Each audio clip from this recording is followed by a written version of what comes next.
Good evening, friends. And before I begin my Dharma talk tonight, I want to acknowledge the grief in our community. Um, as I think all of us know, Unsan is grieving the death of his partner Amy, and we hold him in our hearts today. Um, and and I know that many of you are walking through difficult terrain, whether it's family or illness or job loss, difficulties at work. We all face difficulties in life. Um, and our hearts go out to you as well. And so tonight I want to continue on the theme of my last Dharma talk. And in my last Dharma talk, we talked about Dahui's great koan of life and death. As he phrased it, put it down where it can't be put down. Dahui reminded us that awakening doesn't occur, that when awakening occurs, it doesn't remove the cold from early spring. It simply removes the second arrow, that war we wage against reality. So I want to continue that teaching today, but from another angle, from our Taoist roots. Those Taoist roots deep in our Zen tradition, um, some of which were expressed, encapsulated in the works of Zhuangzi. And so Zhuangzi is going to be the catalyst for my discussion tonight, from a story that he called Autumn Floods. And I want to call this talk tonight, let's see if I can point to the right shoulder. There's a frog. Sometimes we are all just a well frog. So I made this backdrop just for this. You see, it's a frog in a well. So we'll get to that. So in Zhuangzi's outer chapters, chapter 17, I think exactly, he has a story of the autumn floods. And the autumn floods story kind of goes like this. I'm not going to read you the whole thing, it's really long, but it goes like this. The Lord of the river swells with pride after the autumn rains. Everything floods. All the all the fields, everything floods. And the waters are so high that this Lord of the river believes he contains all the beauty in the world. And he says, because of this, I'm going to flow with my river and I'm going to see how far I can go. So the Lord of the river flows with his great river that's flooded all the countryside.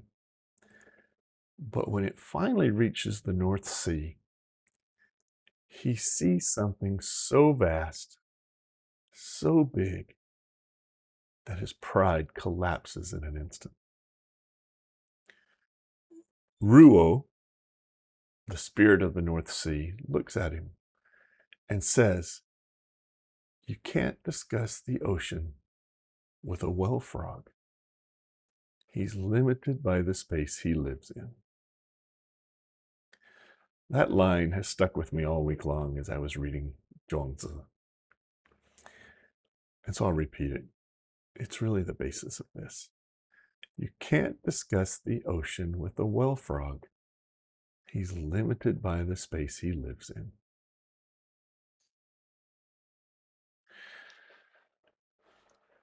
When grief comes into our life, stress, anxiety, depression, when a marriage ends, when a relationship ends, when our bodies break down because we're getting older, when we lose a job, our world shrinks. We become the well frog. the walls close in around us. Our pain, our anxiety, our depression, our worries, they become our entire sky.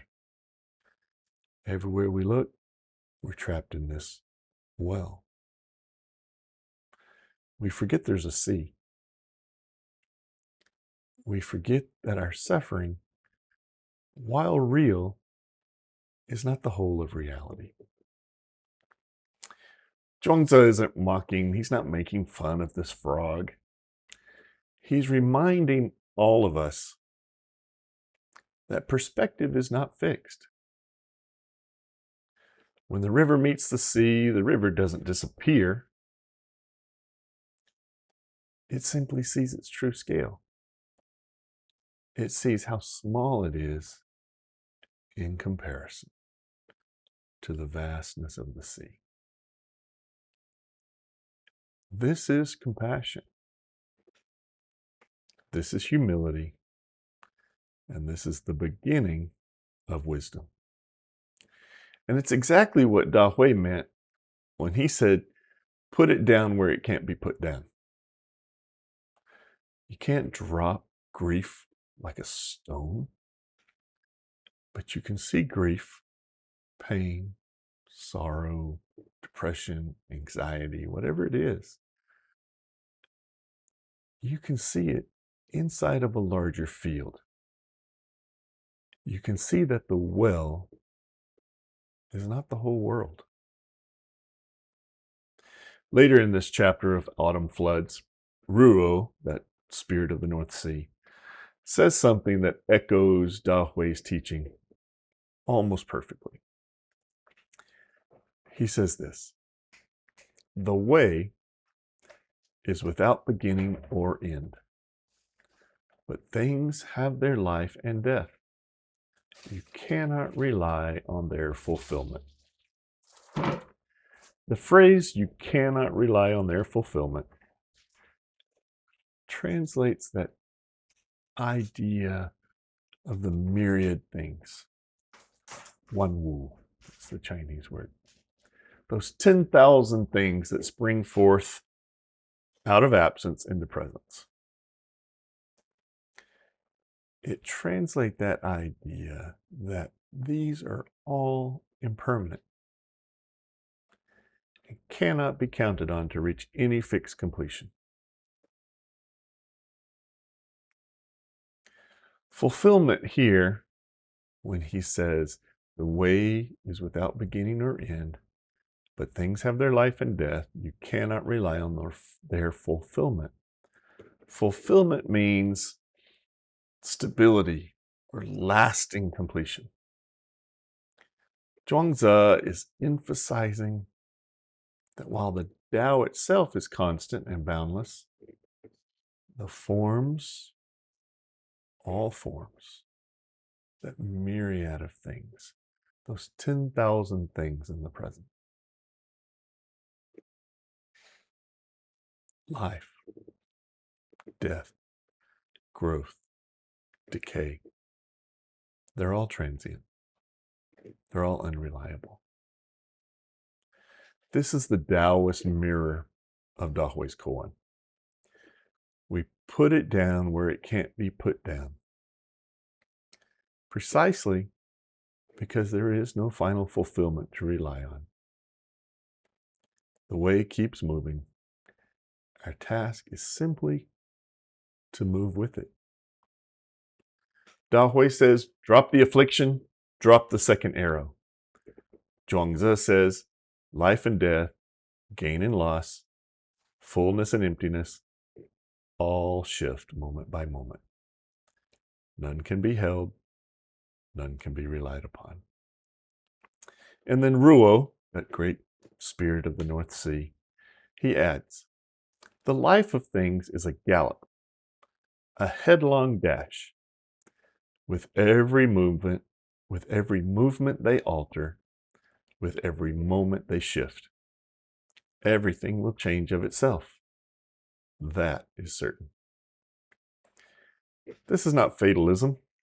It's freedom. It's the recognition that our suffering comes not from change, but from our demand that change stop. When we stop insisting that life holds still, the burden drops itself. This is Dahui's put it down where it can't be put down. This is Zhuangzi's everything changes of itself. Dahui also reminds us, quoted in Ancient Worthy, that even when affliction melts away, early spring is still chilly. 3 teachings, 1 truth. Many of us, where's my frog? Many of us are that frog in a well. We live inside a well. We only see the world around us right now. Life's events can make the world seem small. Fear can make the world seem small. Loss can make the world seem small. When we're trapped in our well of suffering, we are just like this frog.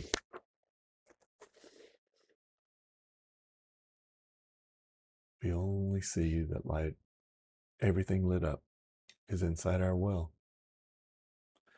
But the Dharma is always inviting us to the sea. Not to escape the well, but to see that the well is not all there is.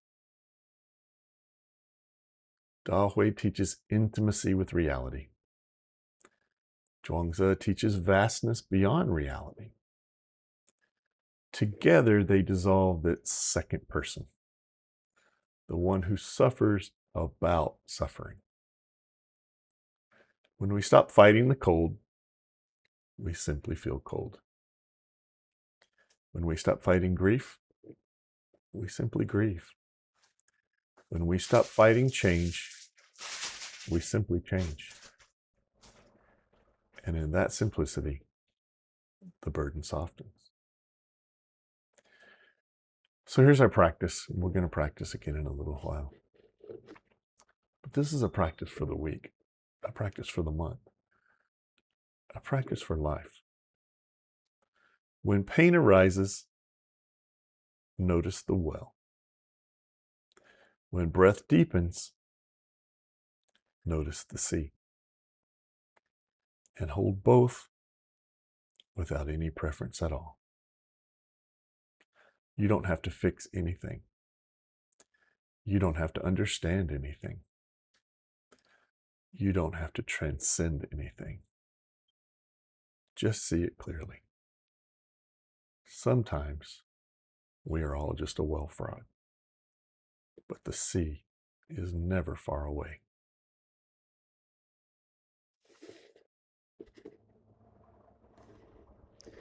So I want to close by chanting for Amy.